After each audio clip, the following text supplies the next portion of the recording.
Picture this. It is a beautiful Sunday morning in May.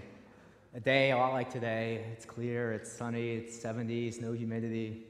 And you're out on a trail in the Blue Ridge Mountains of Virginia. Sounds great, except you're terribly disoriented.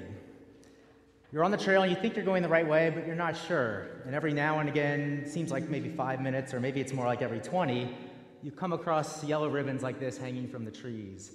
And these let you know that you're still on course, because this is how the course is marked in this race. But you're still not sure if they're real or not, so you go up to each one and run it through your fingers to make sure it's just not another hallucination. You've been on your feet for 30 hours. You've witnessed 2 sunrises, and your mind is unraveling from fatigue. You've now run or walked or hobbled the equivalent of 3 back-to-back-to-back marathons over mountains and rocky trails like this. The bottoms of your feet are now covered in blisters the size of $50. Your swollen knees can no longer bend, and your skin is caked in a thin layer of salt left over from evaporation. This is what it was like about 80 miles into my first 100 ultramarathon, the Massanutten Mountain Trails just west of here. At that moment, I had about 20 miles to go, and I was barely ahead of the intermediate cutoffs. I was alone in the woods, I was losing my mind, and in all likelihood, I had no prayer of finishing. I haven't always been a runner. This is me at TJ, junior year, 1992. Definitely not a runner. But after graduating college, I fulfilled a dream of mine through hiking the Appalachian Trail from Maine to Georgia. And so in 5.5 months, I walked nearly 2,200 miles. And this did 2 things. 1, it really whipped me into shape. And 2, it instilled a deep appreciation of nature and the outdoors.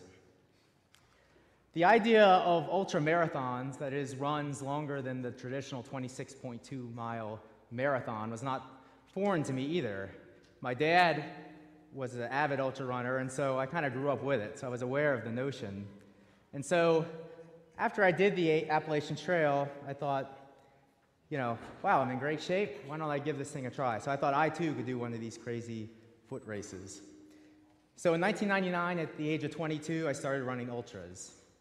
I never set out to become a runner. It was more just something I wanted to tick off the bucket list, especially to say I did a 100-miler. Nothing more than just to say that I did it. Now, in hindsight, this all probably seems pretty illogical, but ultra running by its very nature is illogical. In this age of mechanized transportation, it makes no sense to cover such vast distances on foot. But we use this complete lack of sensibility to our advantage in our races. I just described to you how I signed up for my first 100, and I didn't really think about it. I didn't ponder the what-ifs. I just did it.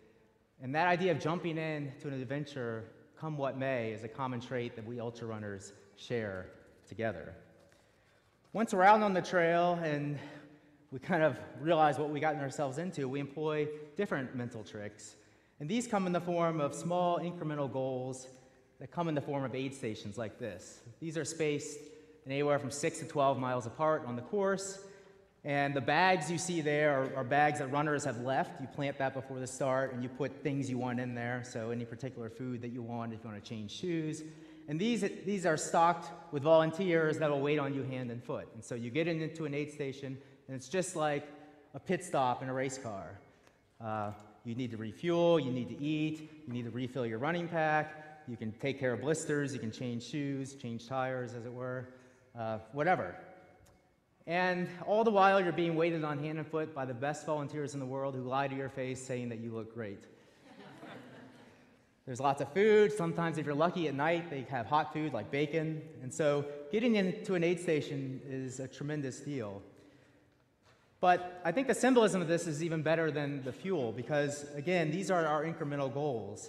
And simply getting to the next one always feels much more achievable than going to the distant finish line. But at the same time, you must also maintain a laser focus on that finish because it's too easy once you're out there, particularly once you get tired and your mind is weak, to abandon your goal and think of quitting. And people will drop at these aid stations all the time. And the way I deal with this is that for me, quitting is just simply not an option. And so because of that, I don't have to battle off those thoughts in my head, which take a lot of energy. It's just not an option. It's not on the table. And so inevitably then, my only other choice is to finish.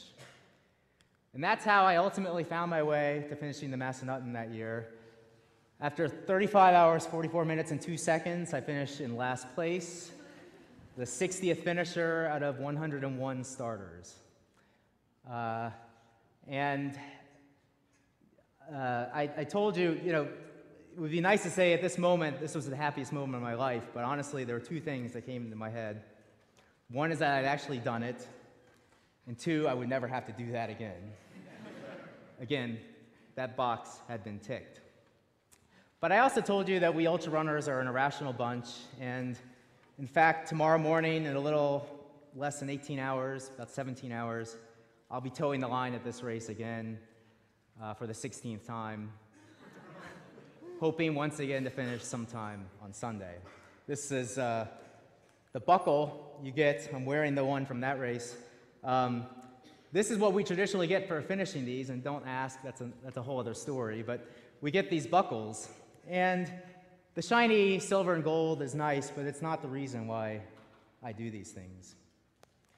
The reason is it's the experience that all of these represent, because ultra running takes me across the country and across the world to beautiful places. This is the Hard Rock 100 in the Rocky Mountains of Colorado. This is probably the hardest 100-miler in the US. It climbs up in over 14,000-foot peaks with a total cumulative ascent of 34,000 feet. That's the equivalent of starting at Mount Everest, starting at sea level, summiting Mount Everest, and returning. It's very hard, but also incredibly beautiful, and something I would never see these remote mountains without running a long way on foot. This is a similarly beautiful and difficult trail in France, the Ultra Trail du Mont Blanc, which runs around Mont Blanc through the Swiss, Italian, and French Alps. But even more than this, running 100 miles is a draining experience. And by completely emptying myself, I have the opportunity to be refilled with better stuff, less petty, kinder, simpler stuff. And I connect with an inner part of me that's ordinarily veiled by the ordinary distractions of life, because for a short time spent on those trails in the mountains, my life is reduced to its simplest terms, which allows me to find beauty, goodness, and joy in difficult times, of seeing through absolute misery to recognize the beauty of nature and what's truly important in life. Going for a run always clears my head, but running 100 miles distills my soul. Standing at the start line of my first 100-mile trail race was a lot like waiting for my letter of acceptance into Yale.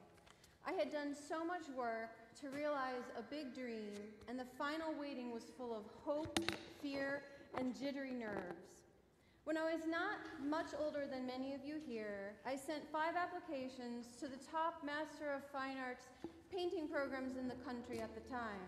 I landed interviews at 2 schools, Yale and Hunter in New York City. The interview at Yale was nerve-wracking. I wanted to go there above any other option.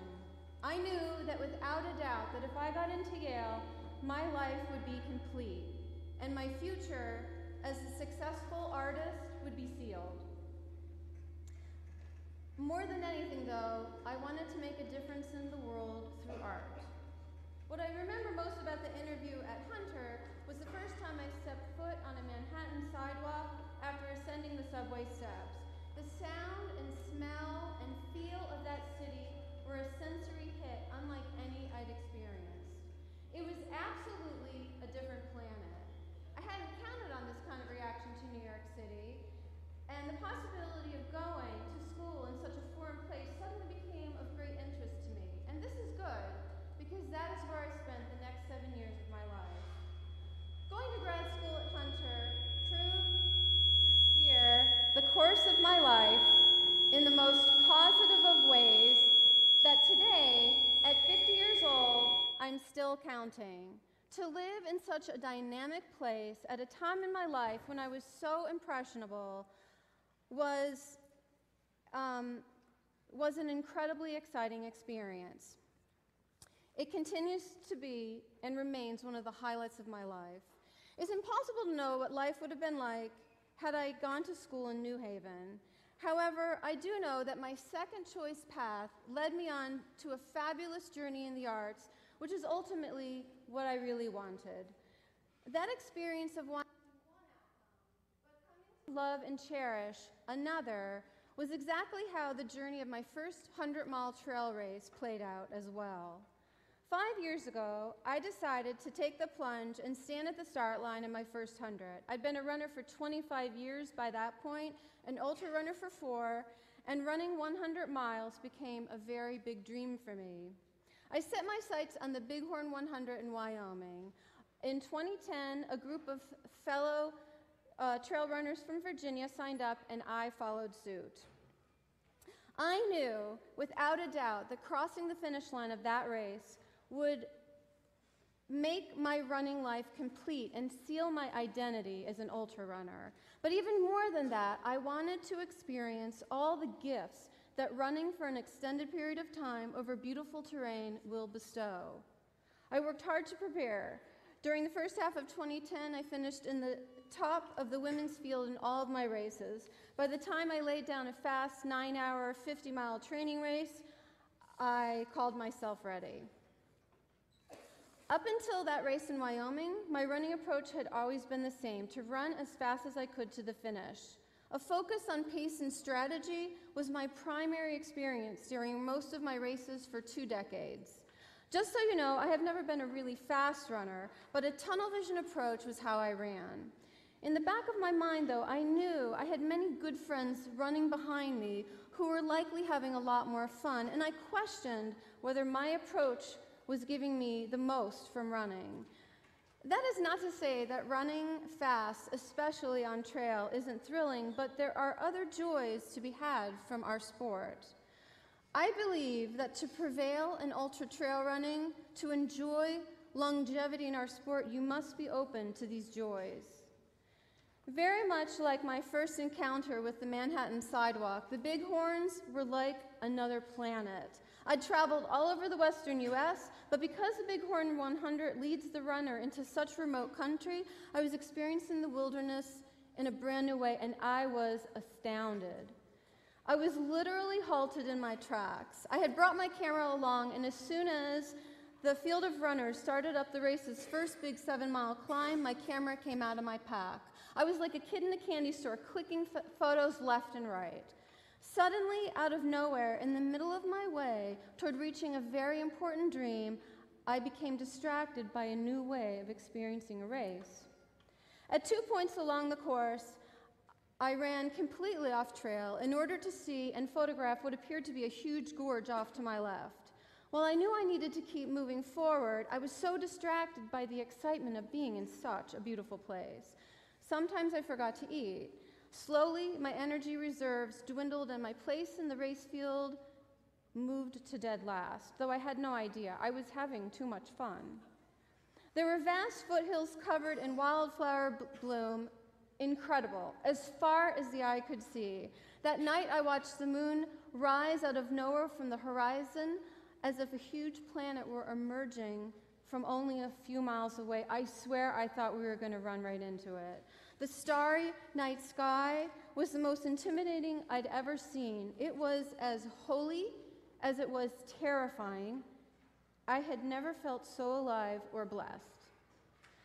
By the time I reached 76 miles in almost 24 hours, my race came to an end. I had timed out, which means I'd reached 76 miles much too slow for the race director to allow me to continue. I cried.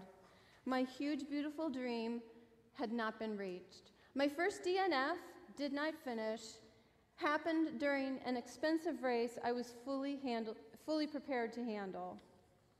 Then the weirdest of things happened. I was okay with it. Why I was okay with what I'd typically call a failure, with what would typically send me into a tailspin of disappointment, is still beyond me, but maybe it's so obvious.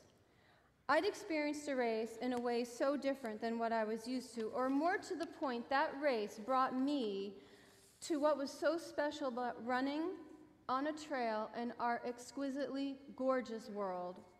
Still today, I go out into my races trying to run the best I can. I'm much slower now, but I continue to compete with myself, and yet I am a different runner than I was before my first 100-mile experience. I now know that the best gifts of being able to run very far have nothing to do with the ostensible success of nabbing a PR or beating my competitors. Sometimes when we think we know the best possible outcome, life steps in to show us something beyond our biggest dreams. Thank you.